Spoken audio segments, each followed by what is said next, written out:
Hello students, आप सभी कैसे हैं? आई होप कि आप सब अच्छे होंगे। Today's will be discuss about excretory system, उत्सर्जन तंत्र। आज हम उत्सर्जन तंत्र के बारे में डिस्कस करेंगे, तो बने रहिए इस वीडियो में। ओके। उत्सर्जन तंत्र जीवों द्वारा अपशिष्ट पदार्थ को शरीर से बाहर निकालने की प्रक्रिया को एक्सक्रीशन कहते हैं। जो अंग उत्सर्जन में सहायता करते हैं उसे उत्सर्जी अंग कहते हैं।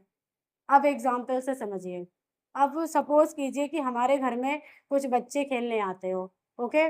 तो उन बच्चों में कुछ ऐसे बच्चे भी होते हैं जो हमारे घर में सामान को इधर उधर तोड़ फोड़ करते हैं, कुछ इधर उधर फैलाना फैलाते हैं जो हमारे लिए हार्मफुल होते हैं। ठीक है।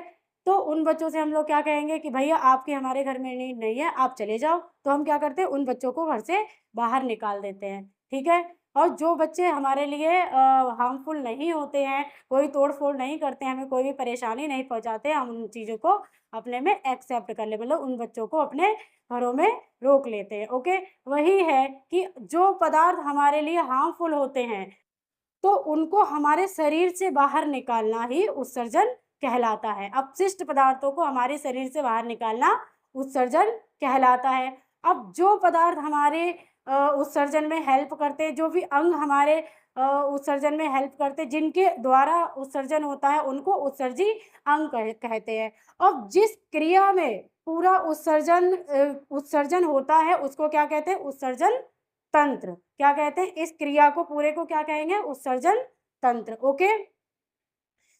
उत्सर्जी पदार्थ। अब हम उत्सर्जन करते हैं तो कुछ पदार्थों को भी निकालते हैं। ओके।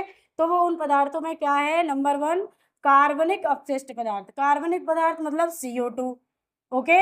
नंबर 2 नाइट्रोजनी अपशिष्ट पदार्थ जैसे अमोनिया, ये बहुत हार्मफुल होता है। ओके। प्रोटीन प्रोटीन विघटन, मतलब प्रोटीन की टूटना फूटना, जो भी विघटन होता है, उनको जो पदार्थ उससे बचते हैं उनको बाहर निकालते हैं। ओके। Urea, ammonia. अमोनिया क्या होता है? ये बहुत विषैला पदार्थ होता है। ये यूरिया होता है वो क्या होता है? कम विषैला पदार्थ होता है। ओके। NH3 व CO2 से निकलकर मिलकर बनता है। ये किससे बनता है? NH3 व CO2 से मिलकर क्या बनता है? अमोनिया। क्या बनता है? अमोनिया बनता है। ओके। अमोनिया इतना हार्मफुल होता है, जो हमारी बॉडी में अगर ये ज़्यादा देर तक रुक जाए तो हमें बहुत ही इफ़ेक्टेड कर सकता है। ठीक है। अमोनिया क्या होता है? अमोनिया आगे चलकर हमारे यूरिया में कन्वर्ट हो जाता है। ओके। Next uric acid. अब बात आती है यूरिक एसिड की। यूरिक एसिड हमारी बॉडी में कितना पाया जाता है? मनुष्य में यूरिक एसिड 0.5% पाया जाता है। Okay. Next excretory organs of vertebrate. Vertebrate मतलब स्तनधारी। स्तनधारियों में जो उत्सर्जन तंत्र होता है, उत्सर्जन प्रक्रिया होती है, वो किन किन ऑर्गन से होती है। Okay. Number first book. Book मतलब किडनी। किडनी क्या होती है हमारी बॉडी में? 2 होती हैं, 1 पेयर। पेयर का मतलब होता है एक, मतलब जोड़ा। तो 1 पेयर किडनी होती है, एक राइट में, एक लेफ्ट में। ओके। नंबर फर्स्ट ये किसका उत्सर्जन करती है? नाइट्रोजनी अपशिष्ट पदार्थ, जल की मात्रा एवं खनिज की मात्रा और टॉक्सिन। इन चीजों का, ये 3 चीजों का, ये 3 पदार्थों का उत्सर्जन करती है। ओके। अब आते हैं हम लिवर में। लिवर के बारे में एक वीडियो मैंने आपको डिटेल में बताई है। ओके। अगर आप चाहेंगे तो उसका जो वीडियो का लिंक है वो डिस्क्रिप्शन में आपको मिल जाएगा। ओके। लिवर क्या करता है? लिवर अमोनिया को यूरिया में बदलता है। ओके। क्या करता है? इसका मेन फंक्शन क्या होता है? अमोनिया को यूरिया में बदलना। त्वचा। त्वचा आती है। अब त्वचा में जल, खनिज लवण, पसीना। अब स्किन के बारे में भी मैंने एक डिटेल वीडियो बनाई है। अगर आपको यूज़फुल लगे तो आप मेरे चैनल पे जाइएगा, रेणु साई जर्नी पे, तो आपको ये डिटेल में स्किन के बारे में एक वीडियो मिल जाएगी। ओके। उसमें आपको सारी इन स्किन के बारे में डिटेल में बताया गया है। ओके। तो ये जल कैसे आप सोच ये करती है, एक्सक्रेशन कैसे करती है त्वचा, जल का आप सोच एक्सक्रेशन करती है खनिज लवण का, पसीने का। ये जो पसीना हमारी बॉडी में आता है तो क्या है, ये क्या है, अपशिष्ट पदार्थ। अब और साथ ही साथ इसमें सॉल्ट का भी उत्सर्जन करती है। आपने देखा होगा कि हमारे पसीने में आपने कभी टंग से फील करके देखा है कि हमारा पसीना कैसा, थोड़ा सा नमकीन होता है। तो वो किसकी वजह से होता है, सॉल्ट की वजह से होता है। हमारी बॉडी में सॉल्ट की भी मात्रा पाई जाती है। ओके, वही आती है सीबम। सीबम क्या होता है, त्वचा से एक सीबम पदार्थ भी निकलता है।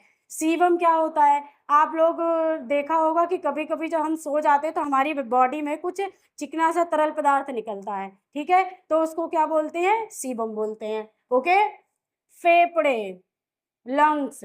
ओके, लंग्स को मैंने रेस्पायरेशन सिस्टम में इसको पूरे फेफड़े को डिटेल में बताया है। ओके, तो ये क्या करते हैं फेफड़े, CO2 कार्बन डाइऑक्साइड को बाहर निकाल देते हैं, ऑक्सीजन को अंदर रख लेते हैं। मतलब ये है कि जो ऑक्सीजन हमें नीड होती है, मतलब ऑक्सीजन का एनहेंस करते हैं और कार्बन डाइऑक्साइड का एक्सहेल करते हैं। ओके, तो ये क्या काम होता है फेफड़े का, CO2 और जल इसको बाहर निकालना। ओके,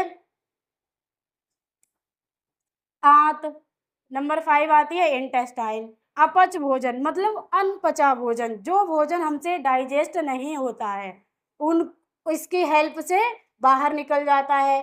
और कुछ अनपचे अपशिष्ट पदार्थ, जो पदार्थ ऐसे होते हैं जो हमारी बॉडी में हम लोग डाइजेस्ट नहीं कर पाते हैं, तो फिर क्या होता है, ये इसके इंटेस्टाइन की हेल्प से बाहर निकल जाते हैं। आपने देखा है कि अगर हम कोई चीज़ ग्रीन ग्रीन कोई चीज़ खाते हैं तो हमारे जो मल में आता है वो ग्रीन पदार्थ ही आता है। तो क्या होता है, वो ग्रीन पदार्थ हमसे डाइजेस्ट नहीं हो पाता है, इसीलिए वो बाहर निकल जाता है। वो किसके हेल्प से निकलता है, इंटेस्टाइन की हेल्प से निकलता है। Okay, next,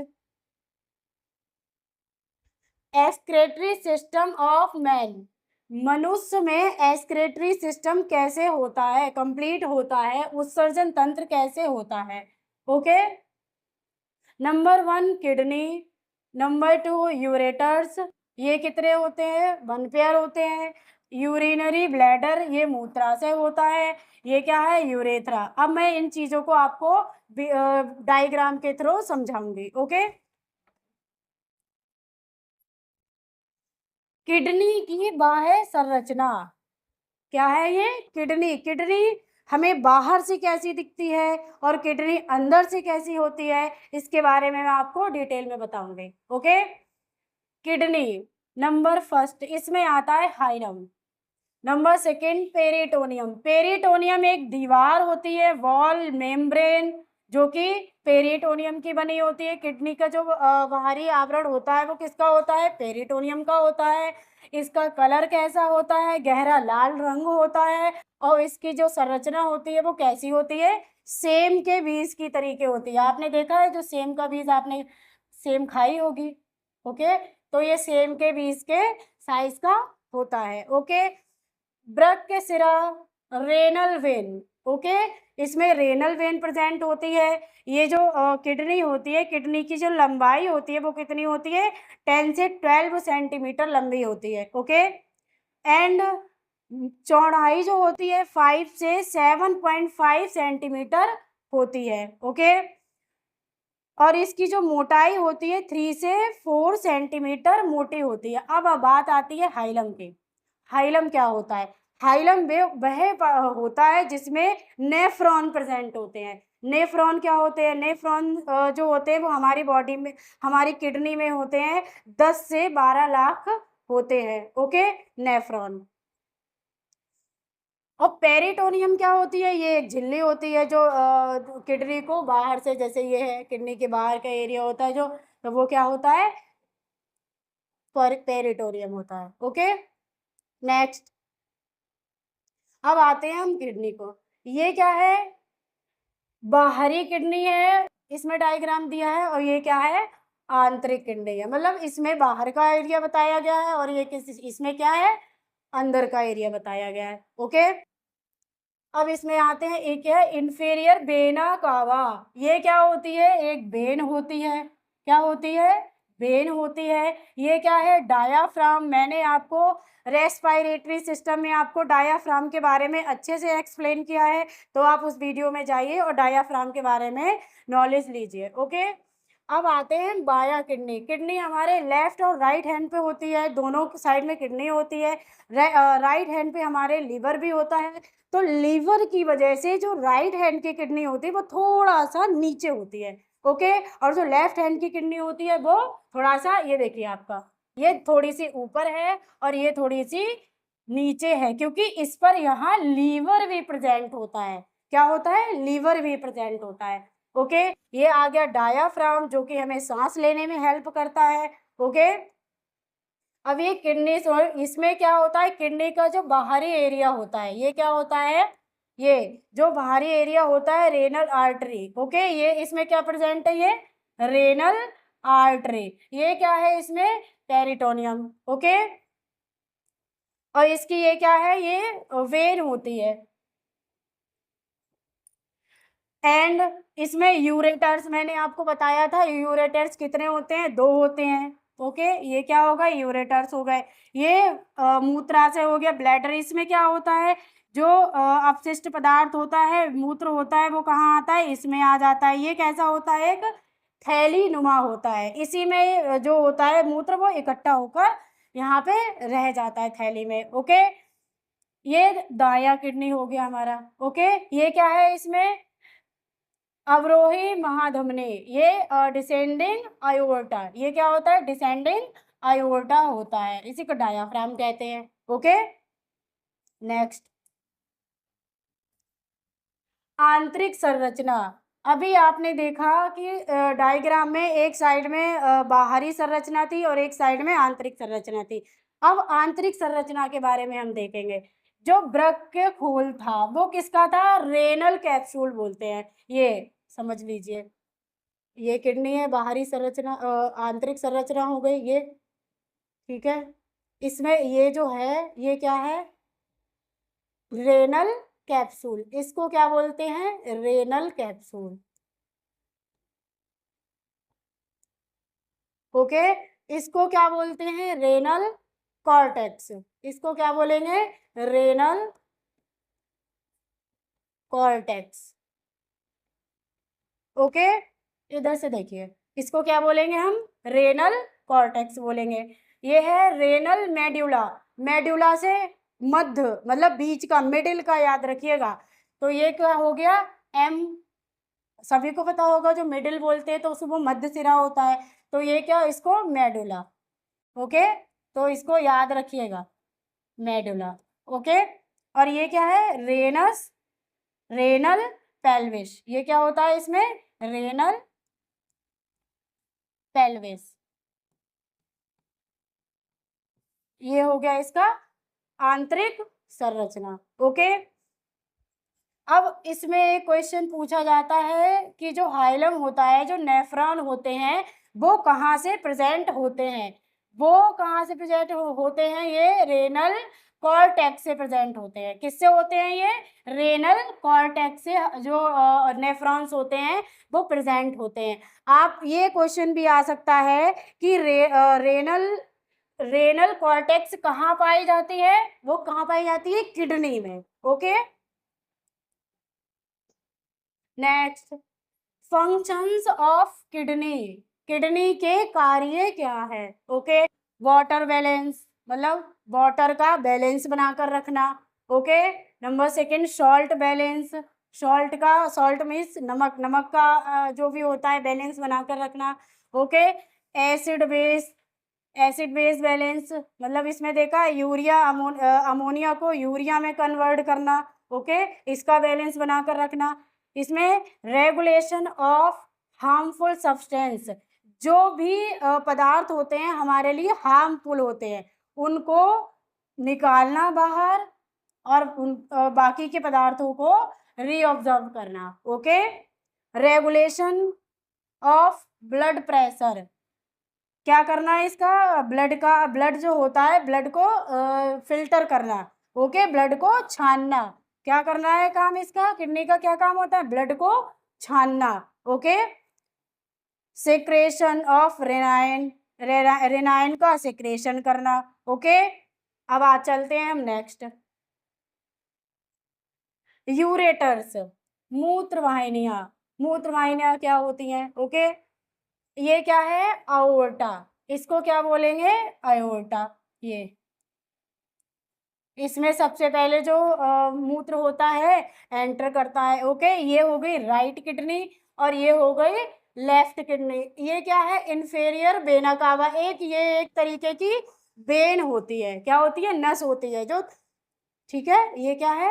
inferior vena cava. Okay, ये क्या है? इसमें यूरेटर, ठीक है, ये क्या है? यूरेटर। और इसमें क्या है? ये ब्लैडर है। इसमें क्या होता है? आपने देखा होगा, ऐसा थोड़ी है कि मूत्र एक जगह से इकट्ठा हुआ और भाई वहीं पे निकल गया। पहले क्या होता है? पहले ये अयोर्टा से आता है, फिर ये किडनी, ये इधर पहुंचता है, ठीक है, एंटेरियर वेना कावा में, फिर ये यूरेटर्स में आता है, फिर ये ब्लैडर में आता है और ब्लैडर में इकट्ठा हो जाता है, ठीक है, फिर ये यूरेथ्रा मतलब मूत्र मार्ग से बाहर निकल जाता है। ओके, नेक्स्ट, एक सेकेंड। यूरेटर्स, यूरेटर्स में क्या है? इसकी लंबाई कितनी होती है? 25 से 30 सेंटीमीटर। इसकी लंबाई जो होती है कितनी होती है? 25 से 30 सेंटीमीटर होती है। और इसकी मोटाई कितनी होती है? 1.5 सेंटीमीटर। ओके, ये याद रखिएगा। यूरिनरी ब्लैडर मूत्राशय। अब हम बात करते हैं यूरिनरी ब्लैडर के बारे में। ओके, जो एक अभी मैंने आपको डायग्राम में बताया था, ये क्या होता है? एक थैली नुमा होता है, ठीक है, थैली के आकार का होता है। पुरुषों में मलाशय के आगे, उस ये क्या होता है? पुरुषों में मलाशय के आगे प्रेजेंट होता है और स्त्रियों में योनि के ठीक ऊपर होता है। ओके, स्त्रियों में कहाँ होता है? योनि के ठीक ऊपर प्रेजेंट होता है। इसमें 700 से 800 ml मूत्र भर सकता है। मैंने आपको बताया था अभी, जो ये ब्लैडर था, यूरिनरी ब्लैडर था, जो एक थैले के आकार का था, ठीक है, तो इसमें कितना मूत्र आता है? 700 से 800 ml का मूत्र इसमें भर सकता है। ओके, अब जिसमें मूत्र निकलेगा, अब इसमें तो आके जो था मूत्र इकट्ठा हो गया, ठीक है, जो पेशाब थी वो इकट्ठी हो गई। अब इसमें से भी तो कहीं जाएगी ना, बाहर निकलेगी। तो ये उस जिस ऑर्गन से बाहर निकलती है उसको क्या बोलते हैं? मूत्र मार्ग या यूरेथ्रा। ओके, यूरेथ्रा क्या होता है? ये मेल में 20 सेंटीमीटर लंबाई का होता है और जो फीमेल में 4 सेंटीमीटर का होता है। ओके, इसकी लंबाई फीमेल में कितनी होती है? कम होती है और मेल में 20 सेंटीमीटर होती है, जिससे मूत्र बाहर निकलता है। पुरुषों में ये जो मूत्र मार्ग होता है ये जनन का भी कार्य करता है। ओके, अब आते हैं हम नेफ्रॉन्स के बारे में। नेफ्रॉन्स और यूनिफेरस, ये क्या होते हैं? 10 से 12 लाख होते हैं। अब ये कोई मतलब सभी को कंफ्यूजन होगा कि नेफ्रॉन की संख्या घटती और बढ़ती है, लेकिन नहीं, घटती बढ़ती नहीं है। जब हमारा भ्रूणीय परिवर्तन होता है, जब हम जन्म लेते हैं, तब क्या होता है? जितने हमारे नेफ्रॉन हमारी किडनी में बन जाते हैं, उन्हीं से क्या होता है? अगर किसी भी व्यक्ति में नेफ्रॉन की संख्या घट जाती है तो वो दोबारा से बढ़ती नहीं है। ओके, तो याद रखिएगा, हमारी किडनी में ये जो नेफ्रॉन होते हैं कितने पाए जाते हैं? 10 से 12 लाख पाए जाते हैं। ओके, जो मूत्र बनाने में हेल्प करते हैं। इनकी हेल्प से अब सोच लीजिए कि क्या नाम है, इतनी बड़ी किडनी है, ठीक है, ये किडनी हो गई आपकी, ठीक है, तो अब सपोज कीजिए कि 12 लाख, 10 लाख से 12 लाख नेफ्रॉन होंगे, तो उनका साइज कितना छोटा होगा। ओके, नेक्स्ट, मूत्र निर्माण। अब आते हैं मूत्र निर्माण कैसे होता है। ओके, यकृत में अमीनो अम्लों से यूरिया का निर्माण। अब यकृत होता है तो वो किस में होता है? अमीनो अम्लों को यूरिया में बदल देता है। क्या करता है, एमिनो अम्ल जो होते हैं वो यूरिया में बदल देता है। और यहाँ वृक्क में मूत्र निर्माण तथा उसका उत्सर्जन होता है। वृक्क में क्या होता है, वृक्क में मूत्र का निर्माण होता है और वो उत्सर्जन मतलब उसको अपने से बाहर निकाल देता है। Got it. मूत्र की मात्रा, ओके। मूत्र की मात्रा क्या होती है, 1.2 से 1.8 लीटर प्रतिदिन होती है। जो हमारी बॉडी में जो मूत्र बनता है वो कितना बनता है, 1.2 से लेकर 1.8 लीटर प्रतिदिन बनता है। Okay, next disease. अब हम आते हैं किडनी की डिजीज पर। अब मैं आपको एक बात बता दूं, सभी लोग कहते हैं कि किडनी खराब हो जाती है तो लोगों को प्रॉब्लम होती है। हमारे 2 किडनी होती हैं, ओके। तो जो 2 किडनी होती हैं तो हम एक किडनी के बिना भी जिंदा रह सकते हैं। आराम से अपना काम कीजिए, जो काम रेगुलर करते हैं वो भी कीजिए, आपको कोई भी प्रॉब्लम नहीं होगी। ओके, अगर हम अपनी अब कोई कहता है कि हमने किडनी ट्रांसप्लांट कराया है, अगर किसी को किडनी की ज़रूरत होती है, तो अगर हम अपनी एक किडनी को दान भी कर देंगे ना, तो हमारी बॉडी में कोई इफ़ेक्ट नहीं पड़ने वाला, आराम बिंदास होकर जियो, ओके? तो क्या होता है, हाँ, लिसन, किडनी जो होती है, अगर कोई इंसान मर जाता है और सोचो कि उसकी किडनी ट्रांसप्लांट जे किसी भी इंसान की किडनी दोनों खराब हो गई हो और उस इंसान को हमें उस मरे हुए इंसान की किडनी ट्रांसप्लांट करनी हो, तो वो कैसे करेंगे? वो कितना टाइम होगा? 47 से 48, 47 से 48 आवर, ओके। 47 से 48 आवर के अंदर, घंटों के अंदर अगर वो किडनी, उस मृत इंसान की किडनी वो उस इंसान को पहुंच जाएगी तो वो काम करेगी, ओके। तो 47 से 48 आवर्स के बीच में हमें वो किडनी ट्रांसप्लांट करनी होती है, ओके। अब आते हैं किडनी की बीमारियों पर। डायबिटीज, डायबिटीज क्या होती है? इसमें इंसुलिन की मात्रा कम हो जाती है और शर्करा की मात्रा, ग्लूकोज की मात्रा बढ़ जाती है। तो इसमें क्या होता है, उसके पेशाब के साथ में क्या होता है, मूत्र के साथ में शर्करा आने लगती है, ओके। तो ये डायबिटीज के लक्षण हो जाते हैं। ये कीटोन्यूरिया, इसमें कीटोनिक पदार्थ आने लगते हैं, जैसे नाइट्रोजन वगैरह होते हैं, इसमें क्या होता है, इसमें नाइट्रोजन पदार्थ आने लगते हैं, कीटोनिक पदार्थ आने लगते हैं, ओके। इसमें एल्ब्यूमिनेरिया मिन्यूरिया, इसमें इस बीमारी में क्या होता है, प्रोटीन पेशाब के रास्ते से बाहर आने लगती है, ओके। इसमें पायूरिया, इसमें पेशाब में पस आने लगता है, ओके। एंड हिमेट्यूरिया, इसमें पेशाब में रक्त आने लगता है। होता है कि किसी की पेशाब में रक्त आने लग ब्लड बाहर निकलने लगता है, तो उसको कौन सी बीमारी होती है, हिमेट्यूरिया, ओके। ज्वाइंटिस, जिसको पीलिया बोलते हैं, ज्वाइंटिस में क्या होता है, पित्त लवण बाहर आने लगते हैं, ओके। अब आते हैं यूरिक एसिड। यूरिक एसिड जो जिस इंसान के पेशाब से बाहर आने लगता है उसको क्या होता है, यूरिक एसिड, उसको गठिया रोग हो जाता है। गठिया रोग जैसे जैसे हमारी बॉडी में क्या होता है, जो जोड़ होते हैं, जोड़ हड्डी, ये जो हमारे जोड़ हैं, तो इनमें क्या होता है, साइनोवियल एक लिक्विड भरा होता है। जब वो लिक्विड खत्म होने लगता है हमारी बॉडी में, तो हमारे ये जो मूवमेंट होते हैं ये कम हो जाते हैं, तो हमारा क्या होता है, यूरिक एसिड बढ़ने लगता है, तो उसको क्या हो जाता है, गठिया रोग हो जाता है। जोड़ों में दर्द शुरू हो जाता है, उसको बैठने में उठने में प्रॉब्लम हो जाती है, okay. Next, kidney stone. Kidney stone कैसे बनता है? जो कहते हैं आम भाषा में पथरी, पथरी कैसे बनती है, ओके।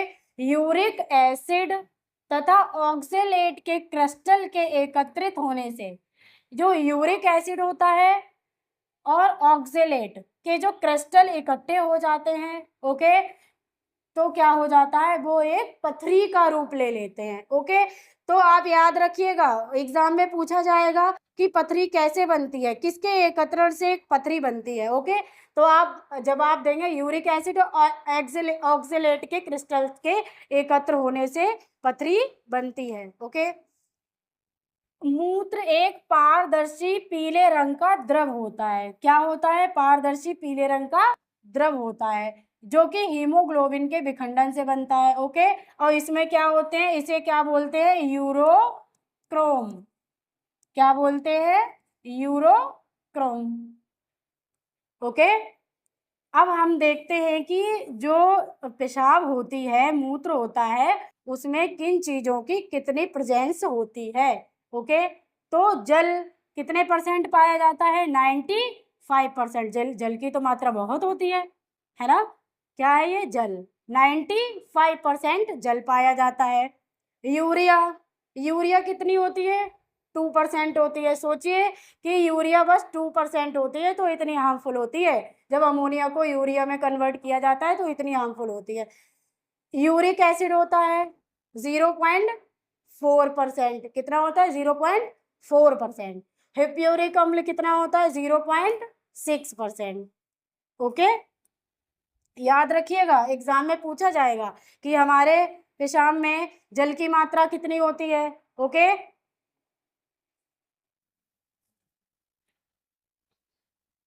जल की मात्रा कितनी होती है, 95% होती है। यूरिया कितनी होती है, 2% होती है। यूरिक एसिड होता है 0.4% होता है। और हिप्यूरिक अम्ल होता है 0.6%। Okay, got it. नेक्स्ट, अब हम आते हैं एक्सक्रीटरी ऑर्गन्स और एक्सक्रीटरी मटेरियल।